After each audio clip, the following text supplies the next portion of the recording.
morning, West Michigan. It is Wednesday. A little bit of rain early this morning. I know. You know, I was driving to my workout this morning. Good for you. Good about that. It was raining, and I was saying, oh no, but then it really just kind of evolved into a really beautiful morning. I mean, a slight chill. Yeah, slight chill. You know, we had our windows open, and I'm really thankful because you know how much my bill was last month? I don't even think I want to know. $520, people. I called Consumers Energy because I was like, there has to be a mistake here. Wow.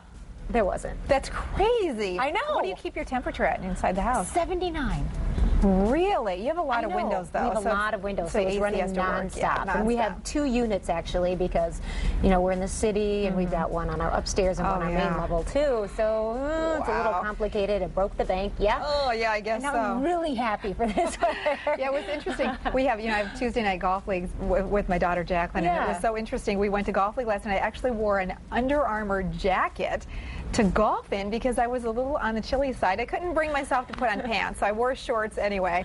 But I hear ya. yeah, we went to get ice cream, and we were wearing our short sleeves, and I was like, it's kind of really cold. Yeah, it was having this ice cream and having short sleeves on. But you know, it's going to be a very comfortable week for all that's going on. We're going to be talking a little bit about the Calhoun County Fair today, and also the Danish Festival. Right. A lot of people on our Facebook page had asked us to talk about this. A lot of our viewers, and so here we are. The Danish Festival is 46 years this year. Oh, yeah. In Greenville. It's huge, and it really celebrates the Danish heritage in that area. And it is fantastic. Here you can see these are images from last year. Of course, they're in the process of crowning the queen for this next year, and so many of those authentic images and opportunities for the kids to really get involved. A couple of the highlights for you. Of course, everything really kicks into high gear tomorrow. They've got a flag ceremony at Heritage Park. Hot air balloon demonstration. Yeah, lots of great stuff. Of course, the parade is on Saturday, and then they wrap it up with an ice cream social on Sunday. So if you're looking for something fun to do, and we'll of course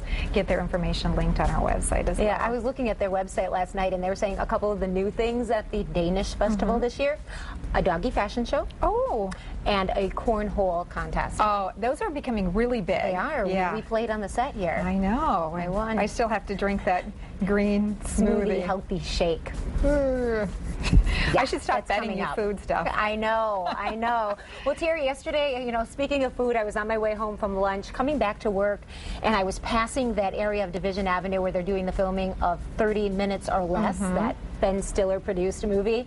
And I stopped and I got out, and I was like a lot of the other people who have stopped, just curious about how it's going, if I could see any stars. And they were doing crash scenes. So I actually took some video there. Good for you. And, you know, let's roll the video. You can kind of see this police car. You see it, and it hits another car. You can hear it. The tree was in the way. Of course, they're saying, get that lady out of the way. She's going to end up in the shot. So here you can see a little bit more. I'm sorry you can't. I couldn't zoom in a little bit better than that. But a really nice car there. That's a Grand Rapids police car. Not the real thing, I might add. Right. There's a production assistant that I met, actually. I got the chance to talk to him, too. Here's what he said. Do you love your job? It's good. What? It's good. Doing a good job.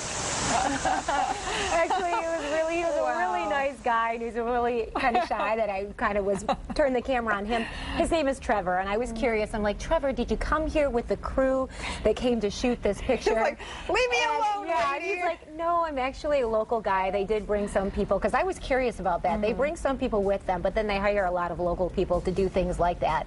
Make sure that people are not in the scene. They have the headset on, and they're saying, the director or other people might say, hey, there's people in the background that need to move, and really neat. So 30 Minutes or Less. It's expected to come out in August of next year. Wow. That's the timeline right now. 2011. Pizza delivery guy, a junior high history teacher.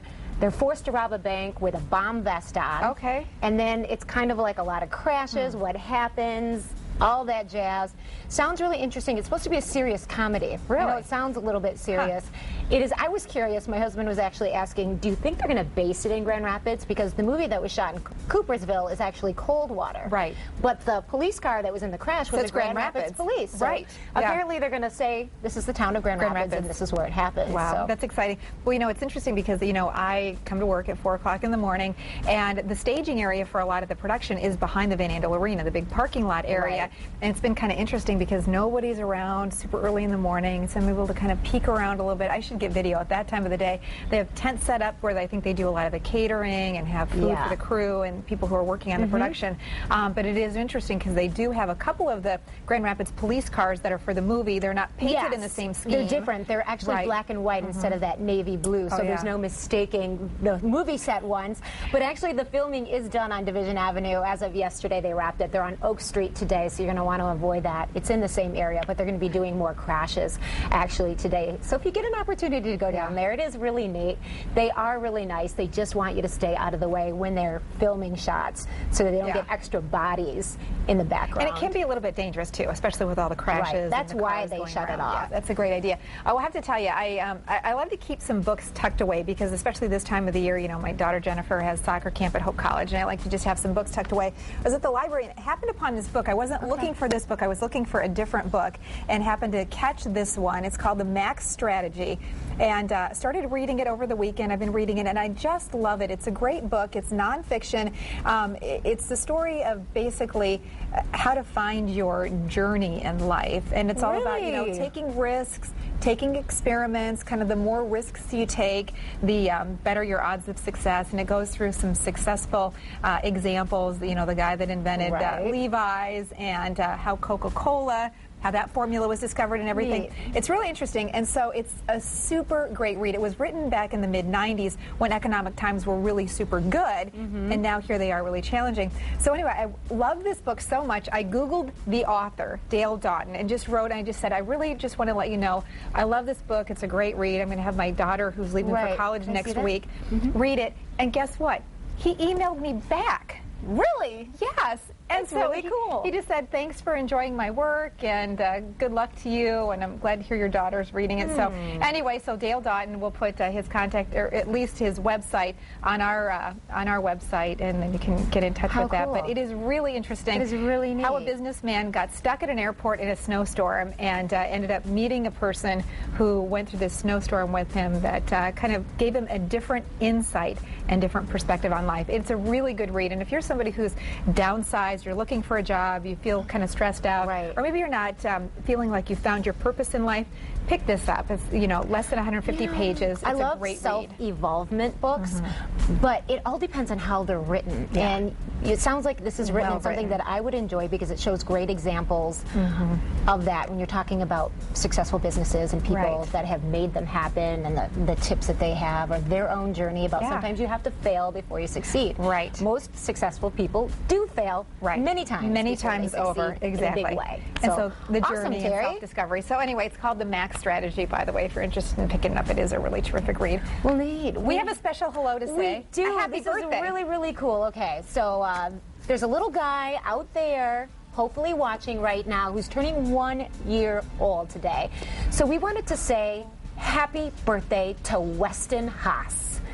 He goes by West. He does. His name is West, and of course he was named before we started our show, but today is his first birthday, so happy birthday, West.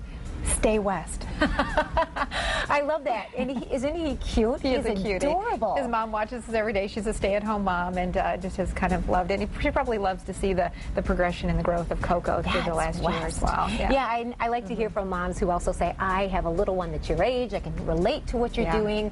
Why don't you try this? Just as a note, I bought 2 parenting books from the suggestions that viewers had, you know, from entering that, you know, trying time of the 2s and 3s. So thank you so much for your suggestions. I've really taken that to heart, and that's great. I'm studying.